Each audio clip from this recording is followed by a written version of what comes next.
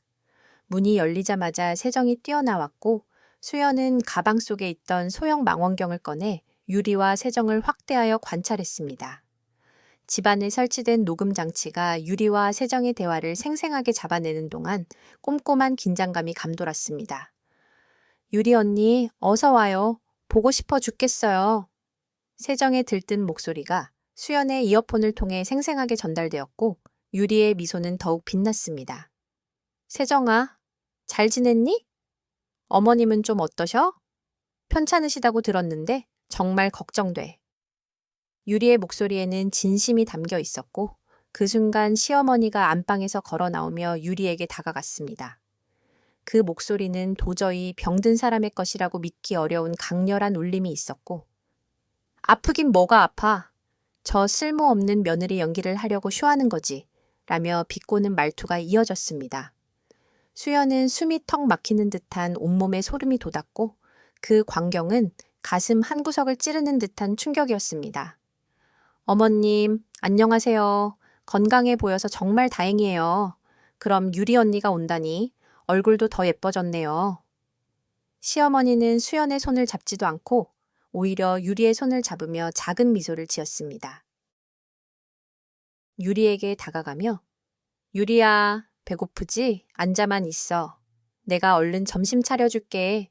라고 다정하게 말했고 잡채를 가져온 아이디어는 이미 머릿속에 떠올랐던 듯 했습니다.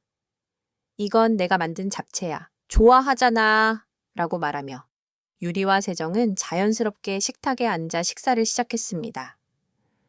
유리의 환한 웃음은 주변 공기를 따뜻하게 만들었고 와, 어머님, 역시 어머님 갈비찜은 세상에서 제일 맛있어요. 라고 감탄하며 유리의 맛평가는 더할 나위 없었습니다. 수연은 멀리 카페 창가에서 그 모든 광경을 바라보며 입술을 꽉 깨물고 있었습니다. 식사 후 시어머니는 유리를 위해 만든 갈비찜과 유리가 정성스럽게 만든 잡채를 대접하며 가족 같은 웃음소리와 이야기들이 흘러나왔습니다. 유리야, 어서 먹어봐. 네가 제일 좋아하던 갈비찜이야. 듬뿍 만들어 놓았어. 라고 시어머니가 말씀하시자 유리는 눈빛이 반짝이면서 와, 정말 어머님 최고예요. 역시 어머님 갈비찜은 세상에서 제일 맛있어요. 라고 소리쳤습니다. 이에 수연은 자신이 만든 잡채와는 차원이 다른 맛의 깊은 씁쓸함과 동시에 복잡한 감정을 느꼈습니다. 이건 정말 차원이 달라 라고 시어머니가 유리의 잡채를 맛보며 감탄했고 세정도 언니, 수연 언니 잡채는 그냥 당면 무침이잖아 라고 비웃으며 또 다른 긴장감을 조성했습니다. 경호 역시 평소와는 전혀 다른 모습으로 유리를 향한 애정을 숨기지 않으며 유리야, 물 좀 더 마셔. 목마르겠다. 응? 하고 다정하게 챙겼고 유리 역시 고마워 오빠 라고 자연스럽게 대답하며 집안의 분위기는 점점 더 복잡하고 미묘한 긴장감으로 채워졌습니다. 수연은 창가에 홀로 앉아 자신이 5년 동안 집에서 완벽하게 지워졌던 존재로 전락한 현실을 지켜보며 가슴 한켠이 찢어지는 듯한 고통을 느꼈습니다. 정말 다행이다. 하루 종일 얼마나 걱정하며 밤을 새웠는지 몰라. 온몸이 피곤하고 몸서리칠 정도였지만 결국 구원받은 기분이었다. 수연은 깊은 한숨을 내쉬며 다소 피곤한 표정으로 말없이 고생한 자신에게 작은 위로를 건넸다. 수연아, 고생했다. 어서 들어와서 편히 쉬어라. 그녀의 시어머니는 다정한 미소를 지으며 다가와서 수연의 손을 조심스럽게 잡았다. 그 위선적이기 짝이 없는 손길에 수연은 구역질이 치밀어 올랐다. 그 순간 온몸에 소름이 끼치는 것 같았다. 오늘 밤하늘은 검은 구름으로 뒤덮였고 도시의 불빛들은 희미하게 흔들리며 어둠 속에 잠겼다. 수연은 어둑한 복도를 조심스럽게 걸으며 신경이 곤두서 있었다. 밤이 깊어지면서 그녀는 형준에게 오늘 확보한 모든 증거 파일을 전송하며 마음을 다잡았다.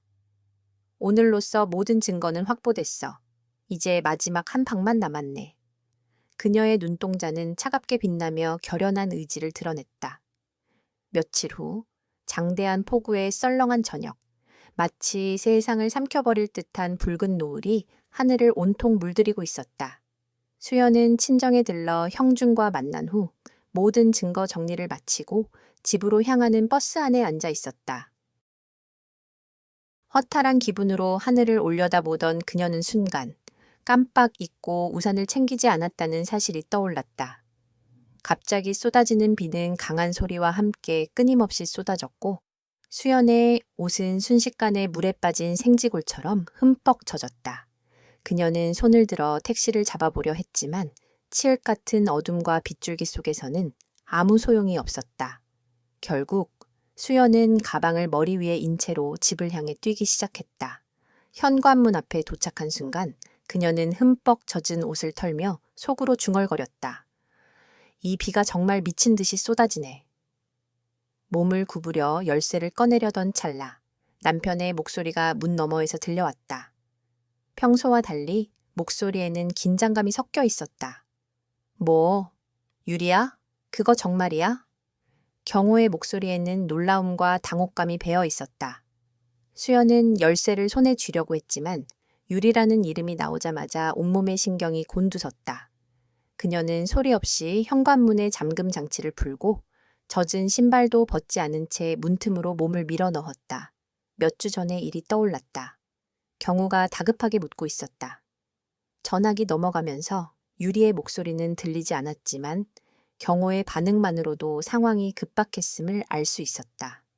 임신이라고 확실한 거 맞아? 라고 경호가 당혹스럽고 떨리는 목소리로 자꾸 되물었다. 그 순간 수연의 세상이 전혀 무너지듯 무너져 내렸다. 유리의 임신 사실이 결국 올 것이 오고야 만 것임을 깨달았기 때문이다. 아, 그런데 유리야 라는 경우의 말이 더듬거렸다. 수연은 현관 신발장 뒤 깊은 어둠 속으로 몸을 숨기며 온몸이 찬 기운에 얼어붙은 듯 움직임조차 멈췄다. 지금 이 순간 이혼은 그야말로 곤란한 일이었다. 수연이 알게 되면 모든 게 끝장나 버릴 테니까. 아직은 절대 비밀로 해야 했다. 자신의 이름이 나오자 수연은 순간 숨이 멎은 듯 했다. 유리야, 나도 물론 기뻐. 세상을 다 가진 것처럼 기쁘다고 말이야. 그러나 경호는 잠시 말을 멈추고 초조한 듯 거실을 서성이는 소리가 들렸다. 가장 큰 문제는 바로 한수연이었다. 그의 목소리가 냉각되어 마치 얼음장 같은 차가움으로 변했다. 지금 이혼하면 저 여자가 재산을 다 가져갈 거야. 경호는 냉담하게 덧붙였다. 처가 있는 빌딩 세 채, 우리 집까지 전부다. 그 말에 수연은 다리에 힘이 빠져 주저앉고 싶었다. 차가운 벽에 기대지 않으면 서 있을 수도 없었다. 걔네의 아버지가 가진 강남의 땅까지 합치면 얼마짜리일까? 최소 100억이 넘는다고 경호는 말했다. 그의 재산 내역을 모두 꿰고 있다는 사실에 수연은 온몸에 피가 역류하는 것 같은 충격을 받았다. 그러니 당분간만 이렇게 지내자. 내가 한수연한테서 모든 걸 빼내어 깔끔하게 정리할 거야. 남편의 잔혹한 계산에 수연의 눈에서는 뜨거운 눈물이 촉촉이 흘러내렸다. 우리 아기 양육비는 걱정하지 마. 걔한테 뜯어낼 돈이 얼마나 많은데 세상 누구보다 호화롭게 키워줄 테니까. 경호는 단호하게 말했다. 그래, 돈만 좀 더 챙기고 바로 이혼 도장 찍으면 돼. 그러면 너랑 우리 아이를 당당히 내 옆으로 데려올 수 있어. 그의 말에 수연은 온몸이 떨려서 치가 떨렸다. 잠깐만, 누가 왔나? 경호의 말에 수연은 심장이 멎는 것 같았다. 본능적으로 몸을 날려 현관 밖으로 뛰쳐나가 다시 아무렇지도 않게 문을 열고 들어서는 척 소리냈다. 그러니까 조금만 더 기다려줘. 응? 끊어. 다시 전화할게. 경호가 다급하게 전화를 끊는 소리가 들렸다. 수연은 흠뻑 젖은 채로 현관에 서서 잠시 숨을 고르며 마음을 가다듬었다. 경호에게 남은 것은 사랑이 아니었다. 오직 탐욕과 욕망뿐이었다. 수연은 그 추악한 진실을 온몸으로 확신하며 깊은 충격에 빠졌다. 수연아, 언제 왔어? 경호가 아무 일 없다는 듯 평온한 얼굴로 현관에 나타났다. 방금 비가 쏟아졌다는 것을 알게 되자 수연은 완벽한 가면을 쓰고 최대한 자연스럽게 대답했다. 왜 우산을 챙기지 않아서 이렇게 고생했어? 그녀는 위선적인 말투로 걱정하는 표정을 지었다. 그럼 감기 걸리겠네. 걱정돼서 그래. 그 말은 마치 자신이 몰래 흘린 눈물을 감추려는 듯한 거짓말이었다. 얼른 집 안으로 들어가 옷이라도 갈아입겠다는 결심으로 수연은 서둘러 침실로 향했다. 옷을 갈아입는 동안 그녀의 몸은 사시나무처럼 떨렸다. 경호가 내뱉은 잔인한 말들이 귓속에서 계속 맴돌았기 때문이다. 거울 앞에 선 그녀는 눈물 자국이 선명한 자신의 창백하고 수척한 얼굴을 바라보며 깊은 절망과 두려움에 휩싸였다. 하늘은 어둡고 먹구름이 몰려오며 천둥이 요란하게 울려 퍼졌다. 배고프지 않냐? 저녁으로 뭐 먹을까? 네가 좋아하는 양념치킨으로 하자며 경호는 다정하게 말을 건넸다. 아니, 괜찮아. 별로 생각이 없네. 수연은 그 순간 아무런 감정도 드러내지 않으려 애썼다. 왜 그래? 어디 아파? 경호는 걱정스러운 표정으로 그녀 옆에 앉아 어깨를 감싸 안으며 말했지만 그 손 새벽 2시 경호의 핸드폰에서 은은한 진동 소리가 조용히 울려 퍼졌습니다. 경호는 잠든 수연이 와락 깨어날까봐 조심스럽게 몸을 움직이며 침대에서 살짝 몸을 빼내어 거실로 발걸음을 옮겼습니다. 수연 역시 그림자처럼 그의 뒤를 조용히 따르며 어둠 속에서 그의 움직임을 은밀히 목격했습니다. 경호는 어둑한 방 안에서 희미하게 보이는 유리의 문자의 답장을 보내는 모습이 눈에 들어왔습니다. 이때 수연은 다시 조용히 침실로 돌아가 누워버렸습니다. 이제 모든 퍼즐 조각이 제자리를 찾았다는 느낌이 들었습니다. 그래, 이제 정말로 마지막 결말을 향해 달려갈 시간이다. 수연은 옆에서 잠든 척하는 악마의 표정을 바라보며 복수의 최종 계획을 완성하는 데 몰두했습니다. 내일이 되면 이 모든 지옥 같은 상황이 끝나리라 형주는 수연에게 다급하게 연락을 취하자마자 즉시 경호의 직장 동료인 김대리에게 연락을 걸었습니다. 김대리는 경호와 같은 부서에서 근무하며 그의 사생활을 가장 가까이서 목격한 유일한 인물이었습니다. 퇴근 후 형주는 강남역 근처에 위치한 허름한 호프집에서 초조하게 김대리를 기다리고 있었습니다. 잠시 후 김대리가 넥타이를 느슨하게 푸는 모습과 함께 맞은편 자리로 다가오며 이렇게 말했습니다.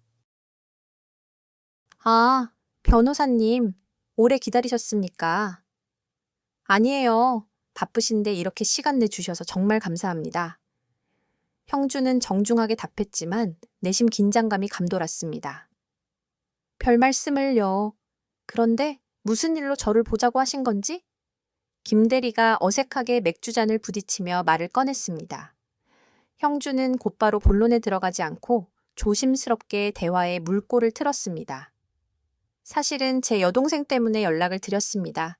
혹시 한수연이라고 아시는지? 김대리가 약간 놀란 표정을 지으며 묻습니다. 네. 한수연 씨가 변호사님 동생분이셨습니까? 경호한테 얘기는 몇 번 들었습니다. 제 동생에 대해 뭐라고 하던가요?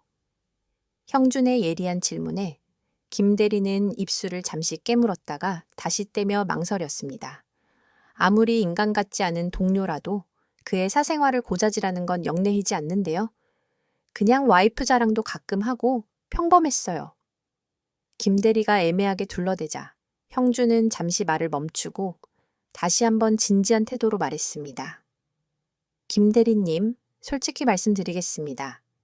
지금 제 동생이 매우 힘든 상태입니다. 무슨 일이 있으신 겁니까?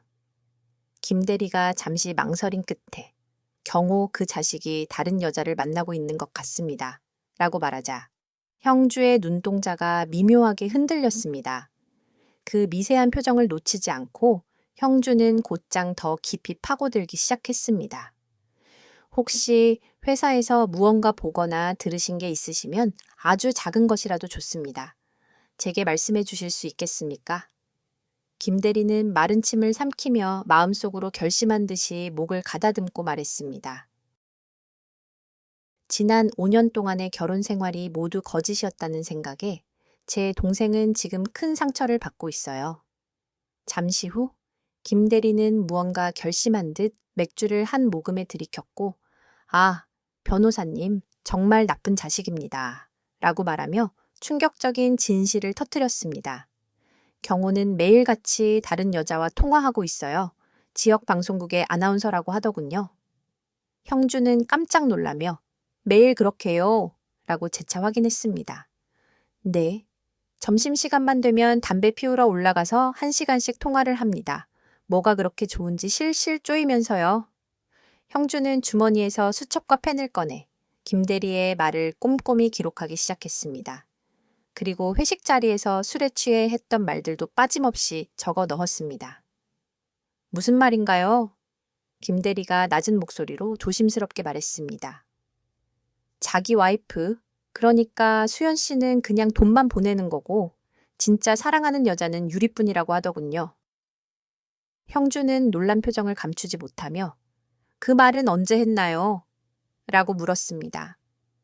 2달 전 전체 회식 자리에서요. 부장님부터 신입사원까지 모두 있는 자리에서 확실히 말했어요. 김 대리는 고개를 끄덕이며 말을 이었습니다.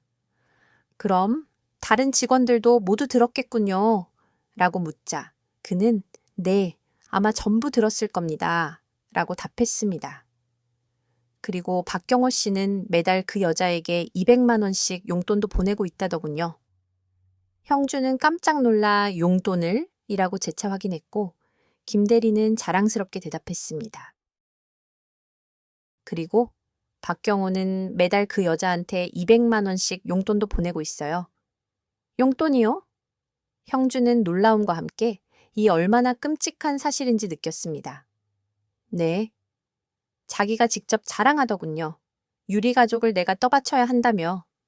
김 대리가 마지막으로 변호사님, 만약 법정에서 증언이 필요하시면 언제든 부르십시오.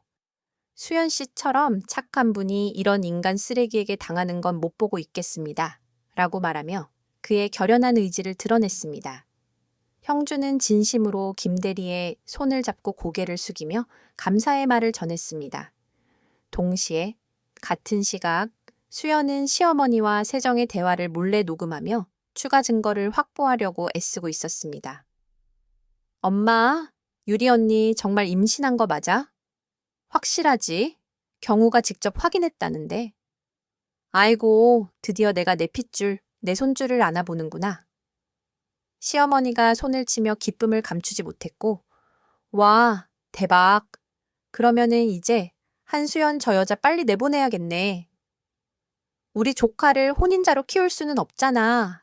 라고 말하는 동안 세정은 흥분된 표정으로 수연의 방문에 귀를 기울였습니다. 수연은 왜 이리 초조한지 입술을 꽉 깨물며 두 여자의 잔인한 대화를 들으며 내심 긴장했습니다.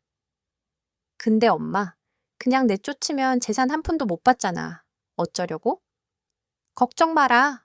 다 계획이 있으니까. 엄마는 태연하게 말하며 마지막으로 병원비 좀 더 뜯어내고 바로 이혼 서류에 도장 찍게 만들 거야 라고 덧붙였습니다. 그렇지, 우리 엄마. 그럼 유리 언니한테는 이제 결혼 준비하라고 해도 되겠네? 세정이 기뻐하며 대답했습니다. 아이, 상상만 해도 벌써 설레네. 진짜 며느리가 집으로 들어오는구나. 모든 대화는 수연의 핸드백 속에 숨긴 녹음기에 고스란히 녹아 있었고 그날 밤 수연은 형준을 만나 김대리의 증언을 모두 전달했습니다. 바로 그때 수연이 거실로 들어섰고 그녀의 손에는 커다란 태블릿과 무거운 블루투스 스피커가 들려 있었습니다. 평소에 순종적이고 차분한 모습은 온데간데 없이 사라지고 얼음장처럼 차갑고 단단한 표정을 지으며 그녀는 냉철하게 움직이고 있었습니다. 어머, 너 뭐 그렇게 주렁주렁 들고 와? 시어머니가 과자를 씹으며 피곤한 듯이 귀찮다는 표정으로 말했습니다. 지금부터 여러분께 아주 흥미진진한 공연 하나를 보여드리려고요. 수연의 목소리는 강철처럼 차갑고 흔들림 없이 담담했습니다. 공연이라니 너 지금 무슨 뚱딴지 같은 소리야? 경호가 이마를 찌푸리며 긴장된 표정을 짓자 수연은 대답 대신 거실 테이블 위에 태블릿을 세우고 스피커에 전원을 켰습니다. 무언가 심상치 않은 분위기를 느낀 세 사람의 얼굴에서 웃음기가 싹 사라졌고 긴장감이 감돌기 시작했습니다. 한수연, 너 지금 뭐 하는 짓이야? 경호가 자리에서 벌떡 일어나며 목소리를 높이자 조용히 하고 앉아 지금부터 지난 5년간의 추악한 진실을 하나씩 공개하겠다고 수연이 차갑게 말했습니다. 수연의 서늘한 눈빛에 눌린 듯 경호는 무심코 다시 소파에 주저앉았습니다. 수연은 태블릿 화면을 가볍게 터치하며 말을 이었습니다. 자, 그럼 첫 번째 막을 올려볼까요? 너 이거 어떻게 된 거야? 시어머니가 경악하며 소리쳤고 주변은 잠시 정적에 휩싸였습니다. 어머님, 조용히 하세요. 하이라이트는 지금부터니까요. 한수연은 태블릿 화면을 가볍게 눌러 계속 진행된 녹음 내용을 보여주었습니다. 그 중에는 돈을 목적으로 며느리인 수연을 어떻게 이용하는지 그리고 어떻게 배신하는지가 담겨 있었습니다. 우리가 걔를 며느리로 들인 이유가 뭐였어요? 그건 바로 이용을 위해서였잖아요. 수연이 차갑게 말했다. 그런데 지금 이걸 어떻게 설명해야 할지 모르겠어요. 시어머니가 입술을 떨며 아무 말을 할 수 없었고 세정도 눈을 감고 충격을 감추지 못하는 모습이었습니다. 그러자 세 사람의 얼굴이 점차 창백해지기 시작했고 분노와 배신감이 섞인 긴장감이 거실을 가득 채웠습니다. 이거 불법 도청이야. 당장 꺼. 경호가 떨리는 목소리로 외쳤습니다. 우리 집에서 나눈 대화를 녹음하는 게 불법이라니 내 변호사 오빠한테 물어봤더니 전혀 문제 없다고 하더라고요. 수연이 차가운 미소를 지으며 다음 증거를 화면에 띄웠습니다. 사진들이 하나씩 나타났습니다. 백화점에서 쇼핑하는 모습, 커플링을 끼고 서로를 바라보는 모습, 그리고 함께 찍은 사진들이 차례대로 보여졌습니다. 이걸 어떻게 너희가 미행했어? 경호는 얼굴이 하얗게 질리며 떨리는 목소리로 말했습니다. 지난 3개월 동안 사립탐정을 고용했어요. 당신의 월급으로는 상상도 못할 비싼 비용이 들더라고요. 수연이 차갑게 경호를 똑바로 쳐다보며 말했습니다. 네가 무슨 돈이 있어서? 아, 혹시 건물 임대료 수입을 깜빡하셨나요, 녀머님? 시어머니는 아무 말도 하지 못하고 입술만 파르르 떨며 충격에 빠졌습니다. 수연아, 이건 오해야. 그냥 친구로 만난 친구랑 커플링을 맞추고 서로를 바라본 것뿐이야. 수연이 경호의 말을 가차없이 잘라버렸습니다. 아직 놀라기엔 이르지 않아요. 진짜 주인공은 이제 등장할 차례니까. 그녀는 세 번째 녹음 파일을 재생했습니다. 바로 지난주 유리의 임신 소식을 들은 경호의 목소리였죠. 확실한 거 맞아? 정말로? 지금 당장 이혼하는 건 좀 곤란해요. 이혼하면 저 여자가 우리 재산을 다 뜯어갈 거예요. 친정에 있는 빌딩, 새 채, 부동산 전부요. 내가 한수연한테서 뽑아낼 수 있는 돈은 전부 다 뽑아낼 거예요. 깔끔하게 정리할 겁니다. 목소리가 절규에 가까운 경호의 표현과 함께 그의 심리적 붕괴가 느껴졌습니다. 이걸 어떻게? 이건 내 방에서 통화한 건데 집 안 곳곳에 녹음기를 설치해뒀어요. 아주 스릴 넘치는 대화가 많이 담겼어요. 수연의 말에 시어머니와 세정의 얼굴은 충격과 공포로 일그러졌습니다. 마지막으로 김대리의 증언과 유리의 임신 소식을 들은 가족들의 반응이 담긴 녹음까지 모두 공개되어 거실은 한순간에 폭풍우가 휘몰아치는 듯한 분위기로 휩싸였습니다. 모든 증거들이 거실을 휩쓸고 지나가자 세 사람은 어리둥절하고 충격에 빠진 표정으로 서로를 바라보았으며 더 이상 말이 없었습니다. 이제 이 이야기는 끝났어요. 수연은 가방에서 하얀 서류 봉투를 꺼냈습니다. 수연아, 내가 잘못했어요. 이건 모두 오해였어요. 경호는 비틀거리며 다가와 무릎을 꿇었습니다. 오해라고? 지난 5년간 내 인생을 짓밟아 놓고 이제 와서 오해라고? 수연은 경멸 섞인 눈빛으로 그를 노려보며 차갑게 이혼 서류를 테이블 위에 던졌습니다. 서명해. 너희들이 그렇게 바라던 이혼 내가 해줄게. 그녀의 목소리엔 단호함이 묻어 있었고 절망에 빠진 경호는 그녀의 다리를 붙잡으며 애원했습니다. 나, 더러운 손 치워. 네 아기 가진 여자한테 가서 빌어. 시어머니가 그제야 정신을 차리고 다급히 끼어들었습니다. 수연아, 우리가 죽을 죄를 졌어요. 한 번만, 딱 한 번만 용서해 주세요. 그녀는 울음을 터뜨리며 애원했고 수연은 서서히 가방을 들고 현관문 쪽으로 향했습니다. 수연아, 제발. 경호는 절규하며 따라왔지만 그녀는 돌아보지 않았습니다. 이혼 서류에 도장 찍어 내 변호사 사무실로 보내. 주소는 거기 적혀 있어. 그녀가 마지막으로 차갑게 말했다. 아, 그리고 곧 재산분할과 위자료 청구 소장도 받을 거야. 미리 준비해 두세요. 그녀의 말이 끝나자 현관문이 쾅 하고 닫히는 소리가 거실에 울려 퍼졌고 그 충격이 채 가시기 전에 세 사람은 서로를 망견자실하게 바라보았습니다. 모든 것을 잃고 쌓인 빚더미 위에 앉게 된 이들. 이제 어떻게 다시 일어설 수 있을까? 쟤네 집의 100억은 어떻게 할 것인가? 세정은 눈물을 터뜨리며 속수무책이 되었습니다. 끝났어. 전부 망했어. 경호가 바닥에 주저앉았고 길게 넋이 빠져버린 듯한 모습. 수연은 그 지옥 아기의 울음소리는 멈출 기미가 전혀 보이지 않았고 또 배고픔의 신호인 것 같아 순간 마음이 먹먹해졌다. 경호는 깊은 한숨을 내쉬며 차가운 손으로 냉장고 문을 힘겹게 열었다. 냉장고 안에는 먹다. 남은 컵라면 한 봉지와 오래전 삶은 계란 몇 개, 그리고 분유 한 통이 전부였다. 희미한 불빛 아래 그의 손은 떨리며 저병에 분유를 타는 모습이 처참하게 느껴졌고 그의 몸은 피곤에 찌들어 덜덜 떨리고 있었다. 작은 상자 안에서 분유를 타는 촉촉한 소리, 차가운 병의 감촉, 희미하게 풍기는 분유, 특유의 달콤한 냄새가 빈방을 가득 채웠다. 자, 아가 뚝 그치고 이거 먹자. 경호는 조용히 중얼거리며 아빠가 주는 맘마야 라고 부드럽게 말하며 익숙한 듯 아기를 품에 안았다. 아기는 허겁지겁 병을 빨아댔고 그 모습은 처절하고도 간절하게 느껴졌다. 경호는 멍한 눈빛으로 원룸 곳곳에 붙은 붉은색 독촉장들을 바라보았다. 가스요금, 전기요금, 대출이자 연체 고지서까지 이번 달에도 8개가 쌓여 있었다. 유리는 아들을 낳자마자 더 부유한 남자를 만났다는 이유로 경우와 아이를 버리고 떠났던 과거가 떠올랐다. 미안해, 경우 오빠.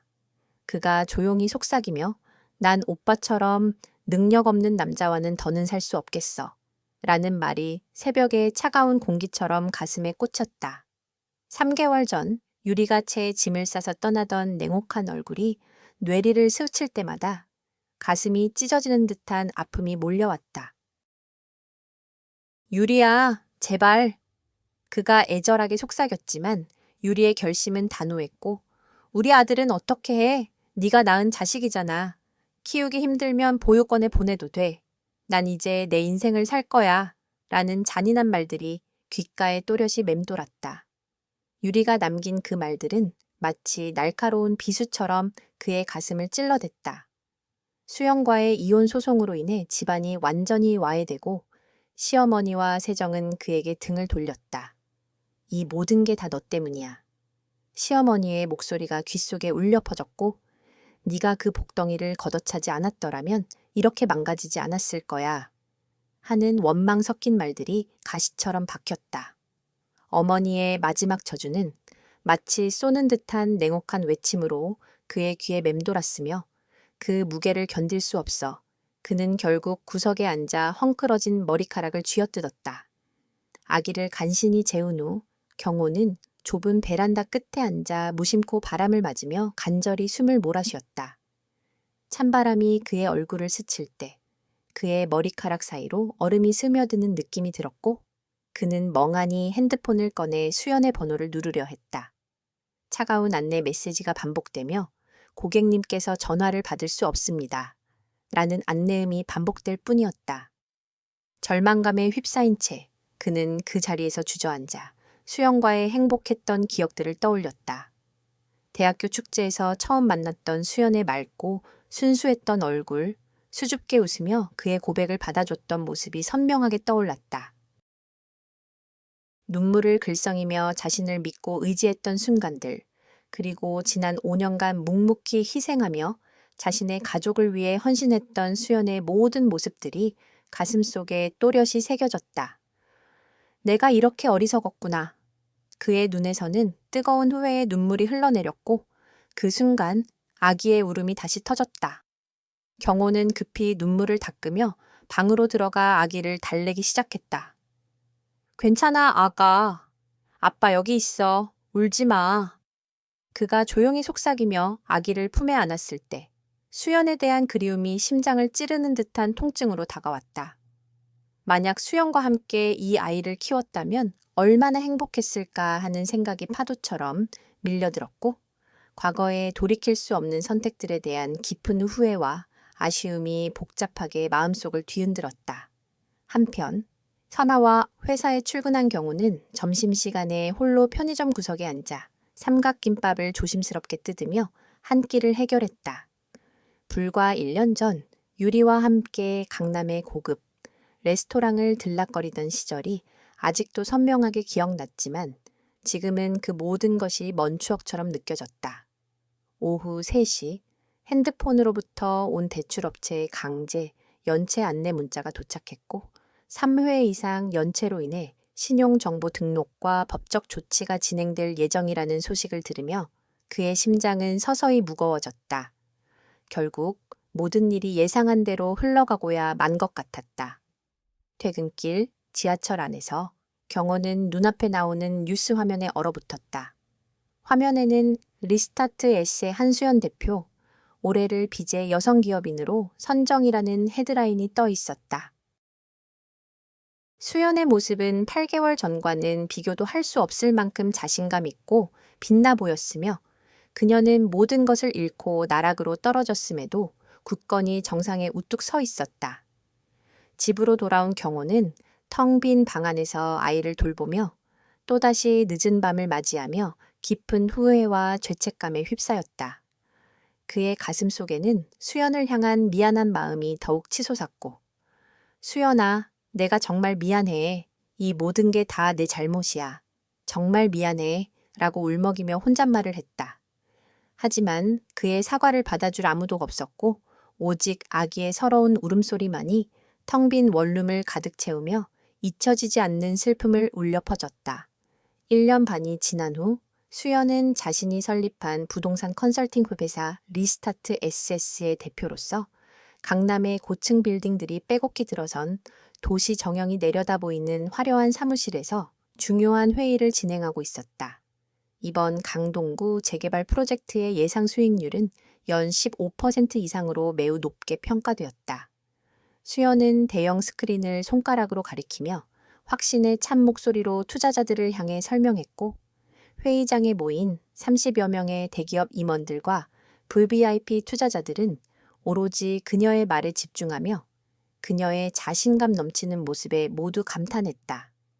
수연은 더 이상 과거의 상처투성이 여인이 아니었고 2시간에 걸친 회의가 끝나자 한 대기업 상무가 그녀에게 다가와서 대표님, 오늘 프레젠테이션 정말 인상 깊게 봤습니다. 감사합니다. 김 상무님이 말씀드리길 저희 그룹과 연간 100억 원 규모의 장기 파트너십을 제안하고 싶다고 하시네요. 다음 주에 정식 미팅 한번 하시죠? 라고 작은 미소와 함께 제안했다. 수연의 눈은 반짝였고 기대감으로 가득 찼다. 한강의 눈부신 야경이 그림처럼 펼쳐지는 고급스러운 주상복합 아파트가 그녀의 새 삶의 공간이 되었습니다. 수연은 오늘도 가슴속에 새겨진 희망과 기대를 안고 집 앞 대형 마트로 향했습니다. 저녁 시간대의 마트는 활기차고 북적거렸으며 사람들의 목소리와 제잘거림이 가득했고 차가운 공기 속에서 식료품들이 부딪히는 소리와 냄새가 은은하게 퍼졌습니다. 수연은 조심스럽게 유기농 과일 코너로 걸어가며 신선한 사과들의 부드러운 껍질이 손끝에 느껴졌고 은은한 과일 향이 코끝을 자극했습니다. 그녀는 조심스럽게 사과를 고르며 손가락으로 부드럽고 광택 나는 과일 표면을 만지며 속으로는 오늘의 작은 행복을 기대하며 미소를 지었습니다. 바로 그 순간 등 뒤에서 느껴지는 어떤 시선이 그녀의 어깨를 스치며 긴장감을 불러일으켰습니다. 수연은 무심코 고개를 돌려 뒤를 살펴보았고 그 자리에서 잠시 멈칫했습니다. 할인 상품 코너 앞 남다른 차림의 한 남자가 자신을 넉넉한 표정으로 빤히 바라보고 있던 것이었습니다. 깜짝 놀란 마음이 일었지만 눈길을 피하지 않고 여유롭게 그를 응시하던 수연의 시선 속에는 복잡한 감정이 섞여 있었습니다.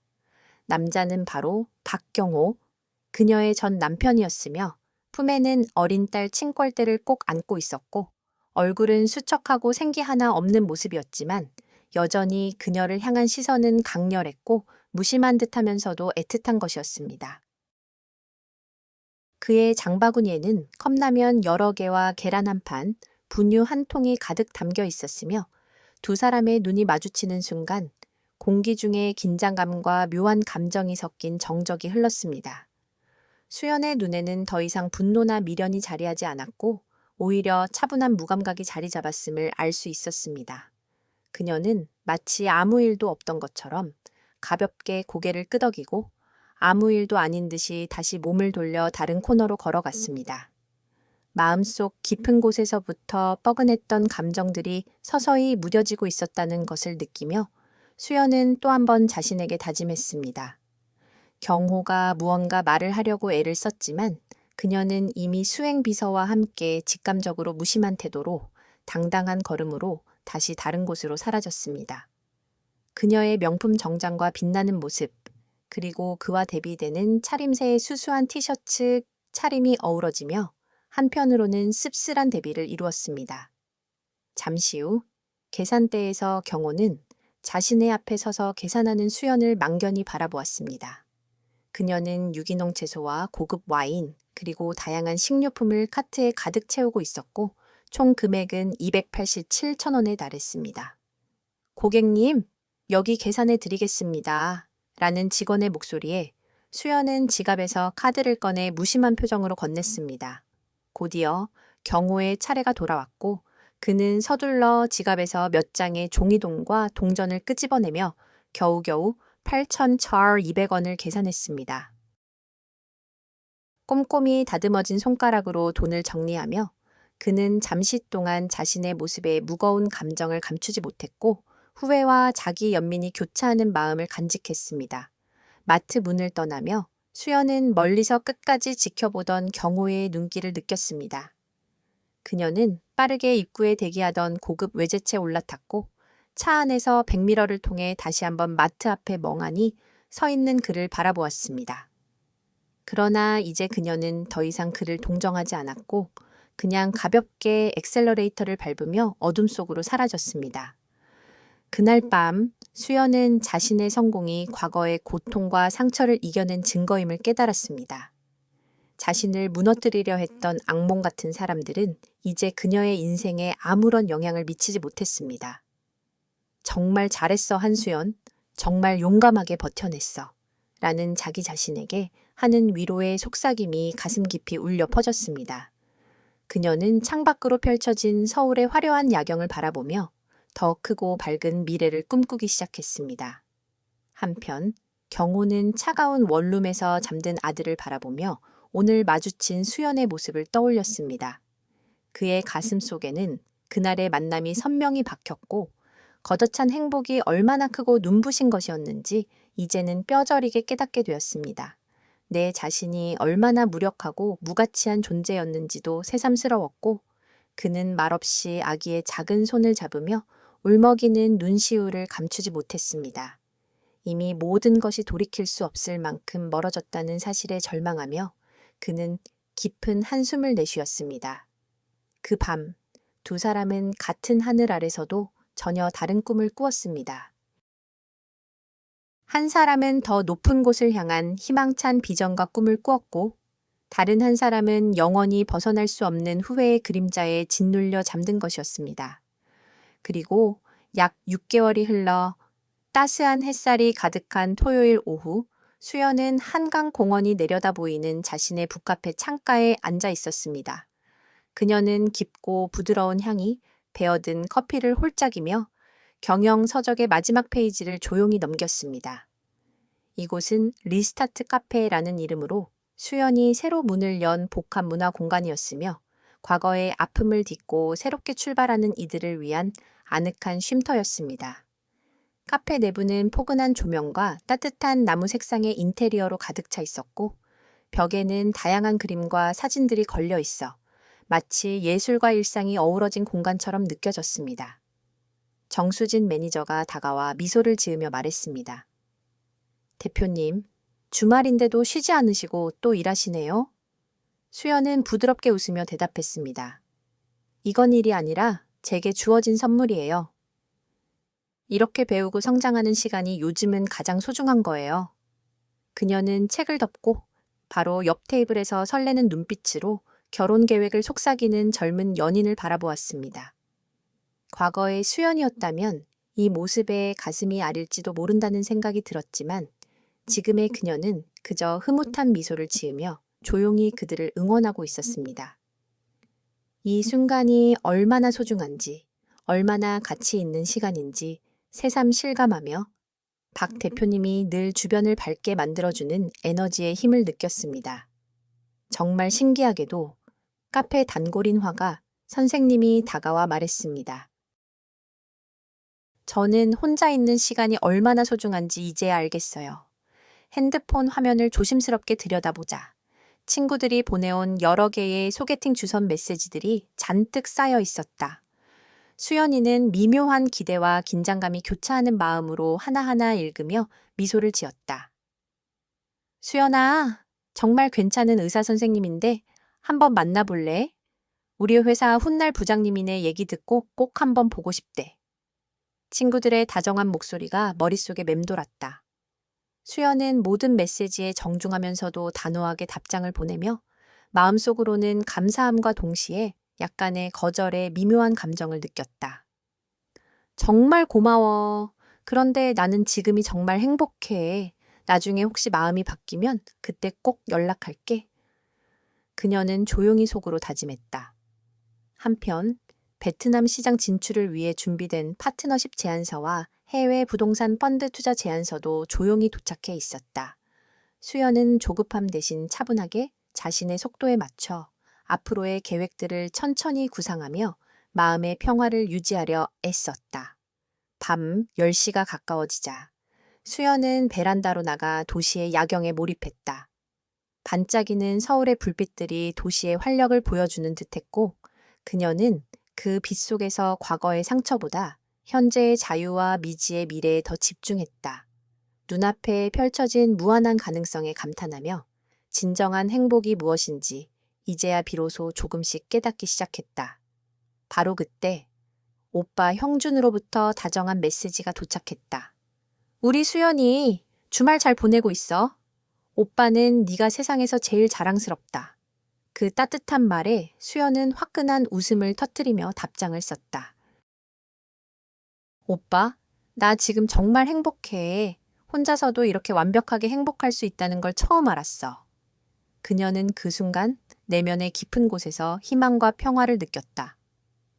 그래, 그게 바로 진짜 자유를 얻은 증거야. 앞으로도 누구보다 너 자신을 가장 사랑하며 살아가렴. 형준의 따뜻한 격려가 수연에게 더 없이 큰 위로와 힘이 되었다. 침실로 돌아온 수연은 다시 한번 거울 속 자신을 찬찬히 바라보았다. 자신에게 다짐하며 굳은 결의로 속삭였다. 한수연, 앞으로도 계속 이렇게 살아가는 거야. 누구에게도 의지하지 말고 오직 너 자신의 힘으로. 그리고 창밖으로 펼쳐진 아름다운 도시의 야경을 마지막으로 눈에 담으며 편안히 침대에 누웠다. 지난 고통의 순간들은 이제 소중한 성장의 발판이 되었음을 느꼈다. 수연은 강인한 자신을 자랑스럽게 여기며 앞으로의 밝은 미래를 향해 힘차게 나아갔다. 인생은 때로 배신과 상처를 주기도 하지만 그것들이 우리를 무너뜨리기보다는 오히려 더 강하게 만들어주는 힘이 된다는 것을 그녀는 경험을 통해 배웠다. 진정한 행복은 누군가에게 의존하는 것이 아니라 자신의 힘으로 일어서는 것임을 알게 되었다.